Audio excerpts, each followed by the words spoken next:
ইরানের সর্বোচ্চ ধর্মীয় নেতা মোস্তফা খামেনি আহত। যুক্তরাষ্ট্র ও ইসরায়েলের যৌথ হামলায় ইরানের সর্বোচ্চ ধর্মীয় নেতা মোস্তফা খামেনি আহত হয়েছেন। 28 ফেব্রুয়ারি প্রথম দিনে হামলায় তিনি আহত হয়েছিলেন। ওই হামলায় তার পায়ের হাড় ভেঙে যায়, মুখমণ্ডলে আঘাত পান। খবর অনুযায়ী 56 বছর বয়সী খামেনির বাম চোখের আশেপাশে কালচিটে দাগ পড়েছে এবং মুখে কিছু ছোটখাটো জখমের চিহ্ন রয়েছে।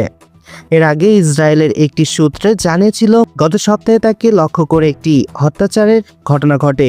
সেই ঘটনার পর থেকে তার আহত হওয়ার গুঞ্জন ছড়িয়ে পড়ে। সাইপ্রাসের ইরানের রাষ্ট্রদূত আলীরেজা সালারিয়ান ব্রিটিশ সংবাদপত্র গার্ডিয়ানকে বলেন যে বিমানের হামলায় সাবেক সর্বোচ্চ নেতা আয়াতুল্লাহ আলী খামেনি নিহত হন, সেই একই হামলায় মোস্তফা খামেনি আহত হন। ওই হামলায় খামেনির পরিবারের আরও 5 জন সদস্য নিহত হন। নতুন সর্বোচ্চ নেতা হিসেবে ঘোষণার পর থেকে মোস্তফা খামেনিকে জনসম্মুখে দেখা যায়নি বা তার কোনো বক্তব্য শোনা যায়নি। রাষ্ট্রদূত সালারিয়ানের মতে আহত থাকার কারণে তিনি এখনও প্রকাশ্য আসতে পারছে না। তিনি বলেন, মোস্তফা খামেনি এখনও কোনো বক্তব্য দেওয়ার মতো অবস্থানে নেই। ইরানের প্রেসিডেন্ট মাউদ পেজেশকিয়ানের ছেলে ইউসুফ পেজেশকিয়ান রাষ্ট্র সম্পৃক্ত ইরানি স্টুডেন্ট নিউজ এজেন্সি ইসনা বলেন, তিনি শুনেছেন খামেনি আহত হয়েছেন, তবে তিনি নিরাপদ আছেন এবং এই নিয়ে উদ্বেগের কিছু নেই।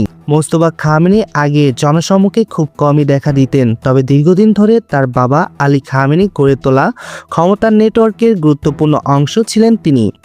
বিশ্লেষকদের মতে ইসলামী বিপ্লবী গার্ড কার্পাসের আইআরজিসির সঙ্গে তার ঘনিষ্ঠ সম্পর্ক রয়েছে এবং রাজনৈতিকভাবে তিনি বাবার চেয়েও কঠোর অবস্থানে হতে পারেন। 2019 সালে যুক্তরাষ্ট্রের ট্রেজারি বিভাগে তাকে নিষেধাজ্ঞার আওতায় আনে, আর মার্কিন প্রেসিডেন্ট ডোনাল্ড ট্রাম্প ইরানের নতুন সর্বোচ্চ নেতা হিসেবে তাকে অগ্রহণযোগ্য বলে মন্তব্য করেছেন।